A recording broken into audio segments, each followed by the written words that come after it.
Hi everyone, I'm Tanaz from foreverconscious.com and this is your weekly energy forecast for the week of June 27th. So last week we had the super full moon in the sign of Capricorn. Now this full moon represented the peak of a cycle, and that cycle was one that began on that Gemini solar new moon eclipse that we had back on June 10th. So whatever intensity that has been building since that solar eclipse earlier in the month, the full moon represented sort of the peak, and now things are settling. We've sort of reached that peak point and it's downhill from here. So hopefully you're feeling that as we move through the week. If you have been feeling any intensity or a buildup of emotions around that full moon, hopefully you're now on the other side of it and feeling a little more relief. We are in Cancer season, and Cancer season is always a wonderful time to focus on self-care, self-love, self-nourishment, and feeling at home with wherever you have landed. So whatever has come up under these eclipses, under that full moon, wherever you are, how can you feel at home? How can you feel a sense of comfort with whatever has transpired and wherever you find yourself? And maybe that's a question you can ask yourself as you move through the week. How can I feel at home with wherever I am? This week we have some new energies flowing in. We have Mars really active. Mars is forming what's called a T-square. So a configuration that looks like a T, and that's with Mars, Saturn, and Uranus. So an alignment of the T-square alignment can sometimes bring a little kind of tension, I guess, with a little more tension. It can sometimes bring intensity when Mars is busy or active, like it will be under this T-square. We can feel a little frustrated. Maybe where temper is a little bit, we have a short fuse, we feel a little angry, irritable. Mars can sometimes evoke that energy.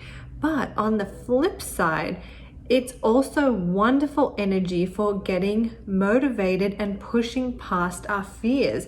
Sometimes that irritable, angry energy, that fiery energy can be fuel to help us overcome blockages or feelings of being stuck or stagnant. Actually, another really good question you can ask yourself under this energy is, if I didn't feel fearful about this, what would I do? How would I proceed? What decision would I make? If I didn't feel fear, what would I do? Now, fear is there as a protective mechanism, so the answer to that question is not exactly necessarily what you need to do, but it might help point you in the right direction. It might help give you some idea about how fear might be leading your life and where you might want to make changes.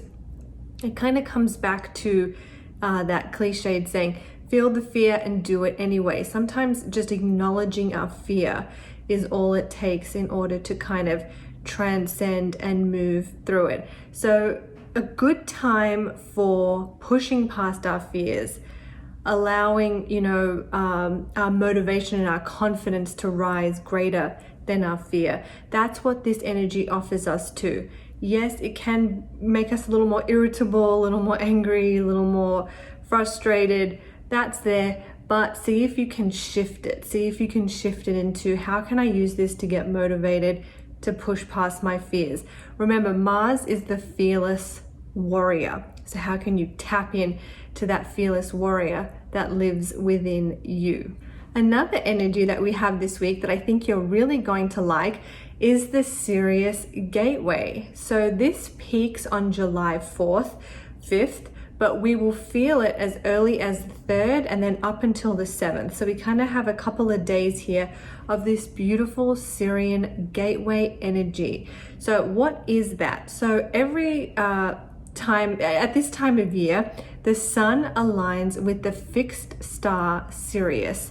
Sirius is a star that has just been revered by many ancient cultures. And if we look at the ancient cultures that have worshipped and followed and tracked and looked at Sirius, there are themes around death and rebirth. It's believed to be a portal to heaven, a portal to higher realms, a gateway to higher consciousness and spiritual awakening. Hence that kind of death and rebirth, the old fading away and the new you, the new higher self stepping forward.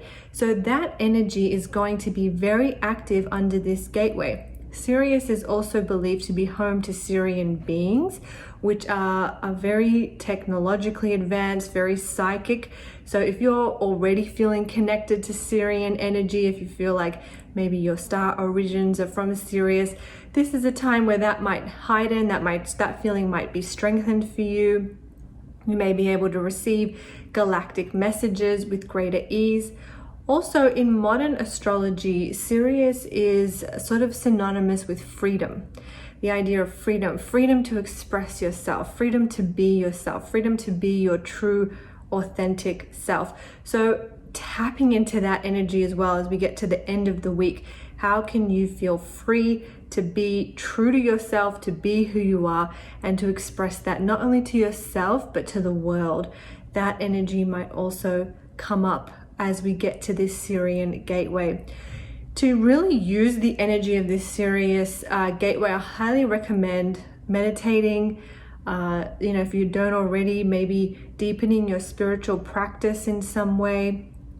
Really figuring out how you can use these high vibrational energies to shift your own frequency, to shift your own energy to a higher vibration, a place of love, gratitude, and freedom. I think that's a high vibing emotion too. Okay, I hope that's helpful. You can find more on all of this at foreverconscious.com. I am Tanaz from foreverconscious.com. Thank you so much.